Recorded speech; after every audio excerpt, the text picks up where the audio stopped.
ព្រមជូនរឿងបព្វលិមាននប់ឧបនិស្ស័យដាស់តឿនហើយចំណងខរពន្ធក៏គង់របូតឯងក្នុងក្រុងរាជក្រឹសមានមនុស្សម្នាក់ឈ្មោះបព្វលិអាយុ20ឆ្នាំមានបុណ្យព្រេងវាសនាជាអស្ចារ្យជាបុត្រកបិលព្រាហ្មណ៍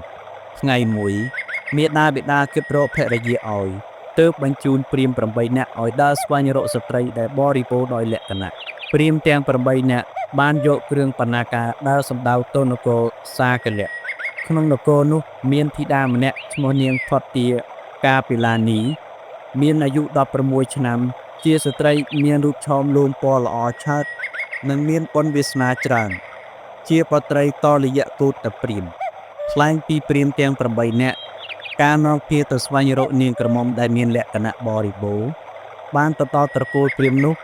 ទើបសារស័ព្ទរឿងរ៉ាវពីការចងស្ពានមេត្រីផ្លូវការ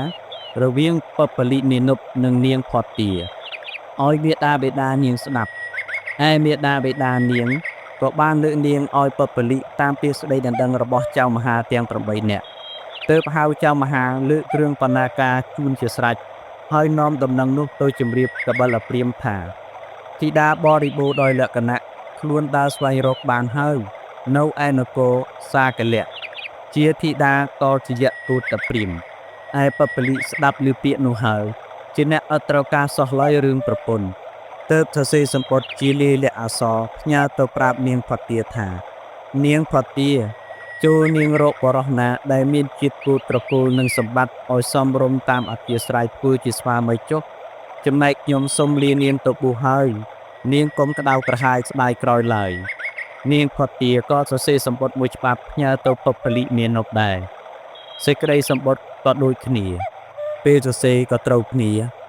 ថ្លែងពីអ្នកនាំសារពីរនាក់ដែលទទួលបង្កប់យកសម្បត្តិទៅឲ្យម្ចាស់រៀងៗខ្លួនបានជួបគ្នាពាក់កណ្ដាលផ្លូវក៏សាកសួរដំណើរដើមតងសពគ្រប់ទើបស្រស់ស្រួលចិត្តគ្នាហែកសម្បត្តិទាំងពីរមើលដឹងសេចក្តីអស់ក៏ហែកសម្បត្តិនោះចោលហើយសរសេរជាថ្មីមានរៀបរាប់ពីសេចក្តីស្នេហារួមរស់មេត្រីភាពរវាងអ្នកទាំងពីរទើបនាំយកសម្បត្តិคล้ายៗនោះទៅឲ្យពេលរៀបមង្គលការហើយជនទាំងពីរបរិភោគបាយល្ងាចរួចកាលណាក៏ចូលកាន់ដំណេកតាមប្រពៃណីនិយមតែមិនបានរួមមគ្គសង្វាសដូចជនដទៃឡើយគឺមាននប់ចូលដេកខាងស្ដាំនាងផតទាដេកខាងឆ្វេងជនទាំងពីរខ្លាចប៉ះសម្ផស្សកាយគ្នាណាក៏យកកម្រងផ្កាពីរមកដាក់កណ្ដាលដំណេកទោះខំថ្មិចភ្នែកយ៉ាងណាក៏អត់មានលុបសោះឡើយអស់ពេញមួយយប់ពេលថ្ងៃទៀតសោតក៏មិនតែរញឹមរកគ្នាដែរជនទាំងពីរអ្នកនោះជាអ្នកនៅគ្រប់គ្រងផ្ទះមិនបានទៅវោលោកឡំគ្នាឡើយជាអ្នកមានគំនិតស្របគ្នាពេលអំណះអត់អំពីមាតាបិតាទៅក៏និយាយគ្នាថាភពទាំង3នេះប្រកបដោយផ្ទះដែលភ្លើងឆេះអន្ទាលច្រាលច្អៅដូច្នេះគួរយើងទៅបួសកុំខានទើបនាំគ្នាទិញសម្ពត់ការសាយៈនិងបាតដីពីផ្សារមកហើយក៏កាត់សក់ពុកមាត់ពុកចង្ការតាំងសេចក្តីអធិដ្ឋានថាបើលោកអង្គណាជាព្រះអរហន្តវិសេសនៅក្នុងលោកឈ្មោះយើងសម្ដៅលោកអង្គនោះឯងហើយបួសជាស្រេចនៅក្នុងពេលដែលអធិដ្ឋានហើយច្រកបាក់នៅក្នុងស្លោកស្ពីលើស្មាយាត្រាចាក់ប្រាសាទដោយគ្នាសេចក្តីអាល័យឡើយបព្វលិមេនុបដើរមកបានឃើញផ្លូវបែកជាពីរក៏និយាយទៅកាន់នាងផតទាជាប្អូនមហាជនដែលមានចិត្តប្រទុះនឹងយើងបើយើងបួសហើយនៅដើរជាមួយគ្នាយ៉ាងនេះមុខជាតេះទាថាមើលណគាត់នេះបួសហើយនៅយកគ្នាជាប្តីប្រពន្ធម្ដងមុខជាបួសបំពេញអបាយភូមិដោយពិតបើដូច្នេះនាងតើទៅរកផ្លូវមួយខ្ញុំតើទៅតាមផ្លូវមួយនាងផតទាពោលថាបើពុតដូច្នោះមែនមាតុគៀមជាមន្ទិលដល់នេខមៈថាដូច្នេះហើយក៏ដើរប្រតិសិនបព្វលិ3ជុំថ្វាយបង្គំប្រកបដោយអង្គ5ហើយលើកក៏ប្រណម្យទូលថាអ្នកបងមិត្តសន្តវៈដែលយើងសន្សំអស់កាលប្រមាណ100,000កាប់ហើយឥឡូវត្រូវបែកគ្នាពេលនេះអ្នកបងជាមនុស្សខាងស្ដាំគួរដើរផ្លូវខាងស្ដាំចំណែកខ្ញុំជាមាតុគៀមប្រកបដោយជាតិខាងឆ្វេងត្រូវដើរតាមផ្លូវខាងឆ្វេងលុះពោលយ៉ាងនេះហើយ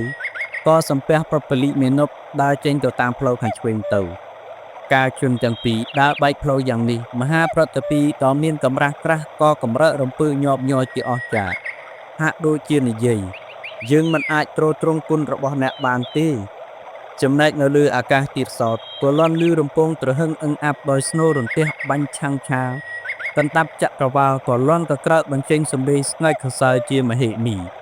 ពេលនោះឯងព្រះបរមសម្ពុទ្ធទ្រង់ប្រថាប់នៅក្នុងកន្តកុដនាវត្តវេលវ័នទ្រង់ព្រះសន្តាប់សូរក៏ក្រឹកកពេងនៃអាកាសនភាល័យផែនដីភ្នំចក្រវាលដូចនោះទ្រង់រំពើងមើលសពគ្រប់ស្ដេចក៏ជ្រាបរឿងរ៉ាវហើយទ្រង់ប្រតាប់បាតនិងជីវរចេញទៅទទួលអស់ផ្លូវចម្ងាយ3ធាវុធតែមួយព្រះអង្គឯងស្ដេចប្រថាប់ក្រោមតានជ្រៃមានកូនច្រើនជាចន្លោះក្រុងរាជក្រឹសនិងនាឡន្តក្រៀមឯពពលិឃើញព្រះសាស្តាក៏ចូលទៅថ្វាយបង្គំហើយអង្គុយនៅក្នុងទីដ៏សមគួរព្រះអង្គស្ដេចប្រទានឱវាទ3យ៉ាងដល់ពពលិនាមលុបជ្រៃនោះលុះចប់ឱវាទហើយពពលិក៏សុំបព្វជិឧបសម្បទាជាភិក្ខុនៅក្នុងសាសនមណ្ឌលនៅជាពុទ្ធជន7ថ្ងៃក៏បានសម្រេចព្រះអរហន្តនៅក្នុងថ្ងៃទី8ដោយអំណាចនៃការទទួលយកពុទ្ធវាទនោះឯងឯនាងភត្តាក៏ទៅកាន់តំណាក់ភិក្ខុនៃសង្ឃសូមឧបសម្បទាជាភិក្ខុនៃបានសម្រេចអរហត្តផលក្នុងការជាខាងក្រោយរឿងនេះចប់តែប៉ុណ្ណេះសូមអនុមោទនា